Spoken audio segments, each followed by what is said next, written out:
கவலை வர்ற நேரம் பெருமானார் சொல்றாங்க, ஒரு மூமினுக்கு அது சந்தோஷமா இருக்கும்ன்றாங்க. கவலை எல்லாருக்கும். அஜபல் அம்ரில் மூமின், மூமினை பார்த்து நான் ஆச்சரியப்படுறேன், மூமின் விஷயத்தை பார்த்து ஆச்சரியப்படுறேன். ஏன் தெரியுமா? அவனுக்கு ஏதாவது கெடுதி நடந்தால், இன் அசாபத்து சர்ராவு ஃபஷக்கர, நலவு நடந்தா உடனே அல்லாஹ்க்கு தேங்க் பண்றான். ஏதாவது கெடுதி லர்ரா, கெடுதி நடந்தால் ஃபஸபர, பொறுக்கிறான், ஃபகான கைரல்லா, அது அவனுக்கு நலவாக அமையுது. அதனால் எல்லா காரியமும் நலவா அமையுதான். மூமினுக்கு கெட்டதென்று இல்லையா, நல்லதென்று இல்லையா, எல்லா காரியமும் நல்லதான். அவன் எல்லாத்தையும் நல்லதா மாத்திருவான். ஒரு ஆச்சரியமான தகவல். இந்த சபையில உள்ள உட்கார்ந்து இருக்கிற உங்களுக்கு கவலையே இல்லைண்டா எப்படி இருக்கும்? இதானே பெரிய கிஃப்ட். கவலையே இல்லை அப்படி அதுக்கு தானே கஷ்டப்படுறீங்க. இந்த இடத்துல உட்கார்றது கூட சிலவங்களுக்கு கஷ்டம். ஆஹா, பிசினஸ் இல்லாம 31 போச்சு, எவ்வளவு வியாபாரம் பண்ணிட்டேன், இப்படி வரும். எல்லாம் எதுக்கு? கவலையை போக்க தானே. உங்க நெஞ்சில கை வச்சு சொல்லுங்க, நீங்க இந்த உலகம் உலகம் அலைவீங்களே, பேங்க்ல சல்லி கூட்டிட்டு வருமே, அல்லாஹ்வுடைய மார்க்கத்திலிருந்து கொஞ்சம் தூரமாகி அந்த நாளை கொஞ்சம் யோசிச்சு பாருங்க. உங்க மனசு இறுகின மாதிரி இருக்கும். சில காலம் இருந்திருக்கும், அவ்வளவு பெருசு சல்லி இருக்காது, ஆனால் டைமுக்கு சரியா எல்லாத்தையும் செஞ்சிருப்பீங்க, எல்லாம் அல்லாஹ்வுடைய கடமையை செஞ்சிருப்பீங்க. அந்த மனசு கொஞ்சம் யோசிச்சு பாருங்க. நீங்களே சொல்லுவீங்க, அப்ப நிம்மதியா இருந்தேன், அது நல்லா இருந்துச்சு, அது சந்தோஷமா இருந்துச்சு. அதை விரும்புற அளவுக்கு ஒரு சந்தோஷம் இருக்கும். நம்ம என்ன பண்றோம்னா ஒரு கவர்ச்சியில போறோமே தவிர நெஜம் அது இல்ல. மனசு ராகத்தை கொடுக்கணும்டா ஒரு டேப்லெட்டை கொடுக்கணும் மனசுக்கு. அந்த டேப்லெட்டை கொடுத்தீங்கன்னு வைங்க, எல்லாம் சேஞ்ச் ஆயிரும். நம்ம எதுக்கு கொடுக்குற ரசூல் அதானே சொல்றாங்க, இன்ன ஃபில் ஜஸதி முல்கா, உங்க உடம்புல ஒரு சதை இருக்குதுமா, இந்த சதை திருந்தினா எல்லாம் திருந்திரும், சதை கெட்டு போனா எல்லாம் கெட்டு போயிடும். எதால சதை திருந்தும்? அந்த சதைக்கு ஒவ்வொரு இன்ஜெக்ஷன் அடிக்கணும். உலகத்துள்ள பெரிய இன்ஜெக்ஷன் பொறுமை. எல்லா மனநோய்க்கும் அதுதான் தீர்வு. நீங்க எந்த மனநோய் டாக்டரை கூட்டி வந்து எல்லா மனநோயும் சொல்லுங்க, உசுக்கு இருந்து கீழே மட்டும் சொல்லுங்க, இது எதால வந்துச்சுன்னு கேளுங்க. அப்படியே ஒரு இஸ்னாத் வரும், ஒரு சங்கிலி தொடர் வந்து கடைசியில பொறுமை இல்லாதனால வந்துச்சு. எல்லாமே டிப்ரெஷன்ல இருந்து ஸ்ட்ரெஸ்ல இருந்து எல்லாமே, எவனுக்கு பொறுமை இல்லை அவனுக்கு வரும். இந்த மனசு குழம்பிச்சுன்னு வைங்க, எல்லாமே குழம்பி போயிடும். அவ்வளவு இந்த மனசு தான் கண்ணை பார்க்க வைக்குது, காதை கேட்க வைக்குது, என்ன உங்களை நடக்க வைக்குது, இப்படி நிமிர்த்தி வைக்குது. எல்லாமே அல்லாஹ் மனசுக்கு கொடுத்துட்டான். அவருடைய பவரை சொல்ல நீங்க பார்க்கலாம். ஒரு ஒரு அதாவது உதாரணத்துக்கு சொல்ற, மனசு எந்த அளவு ஒரு ஆள் இல்லாம ஆக்கணும் பாருங்க. ஒரு பொம்பளை, அவ கிட்டத்தட்ட காலி கராப்பிட்டிய ஹாஸ்பிட்டல் டாக்டர் ரூமி ரூபன் என்பவர் அவருடைய செய்தியை வெளியிடுறாரு. அதாவது ஒரு பேஷண்ட் அவர்கிட்ட வருது, அவர் சைக்காட்டிஸ்ட். ஒரு பேஷண்ட் வர்றா. என்ன அந்த பேஷண்ட், இடுப்புக்கு கீழே சீவம் இல்லை, அப்படி கீழே உட்கார்ந்து கையால தான் நடக்கணும். அப்படி திட்டீரன்னு சீவம் எல்லாம் போகுது. எல்லா மாதிரி ஆடி பார்த்துட்டாங்க, என்னென்னலாம் பண்ணணுமோ பண்ணிட்டாங்க. சிங்கள மக்கள் தொழிலாடணுமா, ஆடி பார்க்கணுமா, பே காட்டணுமா, எல்லாம் பண்ணியாச்சு. கடைசியில் ஒரு சைக்காட்டிஸ்ட சந்திக்கிறாங்க.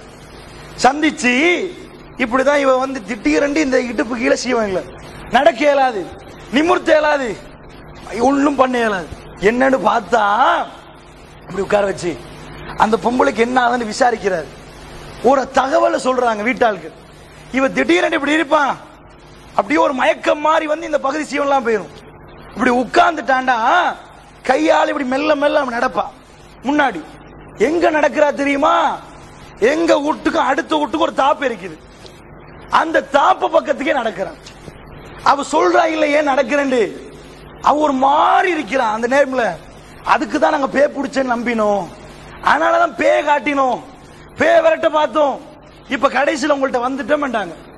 அவர் என்ன பண்றாரு, அந்த பொம்பளை எடுத்து ஆள் மனசுக்கு கொண்டு போற லங்காதீப்ல வருது. கொண்டு போனா என்ன ஆயிக்கின்னு பார்த்தா, என்ன அடுத்த வீட்டு ஆம்பளை அவனுக்கு இந்த பொம்பளை துரோகம் பண்ணிட்டான் ஏதோ ஒன்றுல. இப்ப என்ன பண்றான், அவன் செத்து போயிட்டான். செத்து போனவன் எங்க அடக்கப்பட்டிருக்கிறான், வீட்டு அவன் காணிலேனா சரியா இந்த தாப்புக்கு அங்கால அவன் போன அடக்கம் பட்டிருக்கு. இவக்கு என்ன திடீர்னு மனசு உளைச்சல் குத்துது. சில நேரம் அப்படி குத்துது, குத்துற இவக்கு என்ன நடக்குன்னு தெரியல, அப்படியே மயக்க மாதிரி வருகுது. இந்த பகுதி சீவன்லாம் போகுது. இப்ப கையால நடக்க ஆரம்பிக்கிறான். இதான் நடந்திருக்குது. மனசுல இருந்து அதை கிளியர் பண்ண பிறகுதான் அவருக்கு சரியாக நிக்க முடிஞ்சு. சென்று இலங்கையுடைய இரிதாலங்காதி பேர ஒரு ஆர்டிகல் வந்திருந்துச்சு. நான் ஏன் உங்களுக்கு அதை சொல்றேன் தெரியுமா?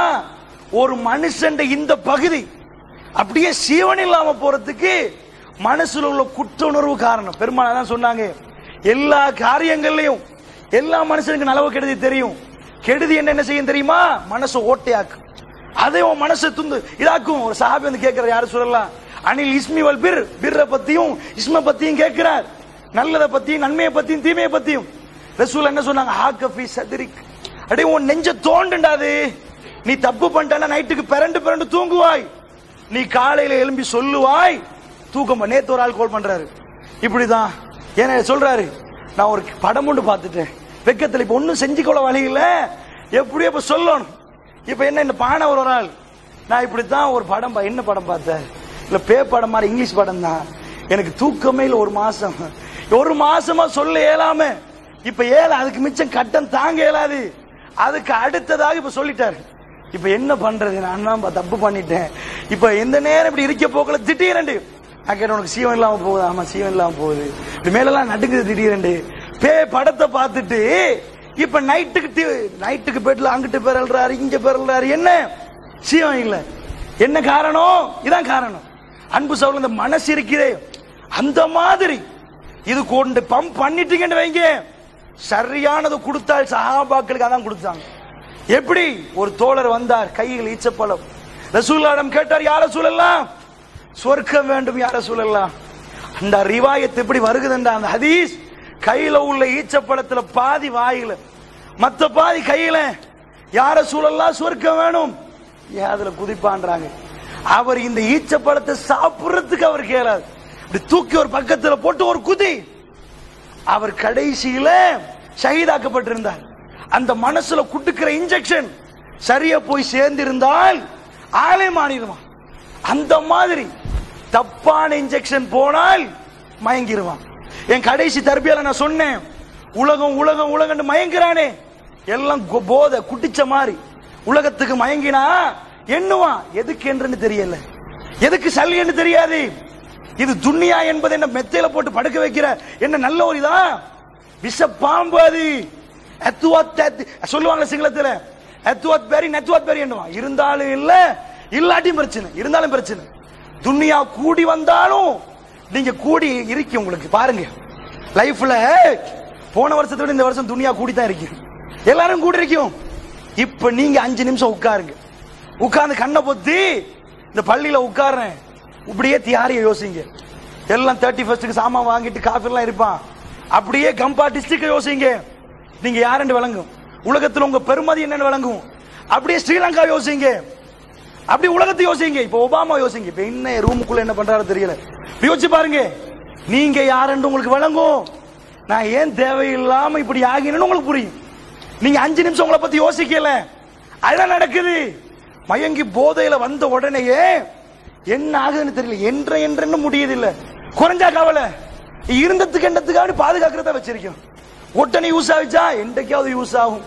இதான் நான் ஏன் உங்கள்கிட்ட சொல்றேன் தெரியுமா, இந்த மனசை பாதுகாக்கிறதுக்குரிய டொனிக் தான், பாணி தான் இந்த பொறுமை.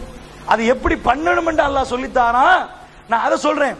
என்ன சம்பாதிச்சும் உங்க மனசை பறி கொடுத்துறாதீங்க, இந்த மனசை உடைச்சிடாதீங்க. இன்பேலன்ஸ் ஆச்சு, முடிஞ்சு போச்சு. சின்ன இன்பேலன்ஸ்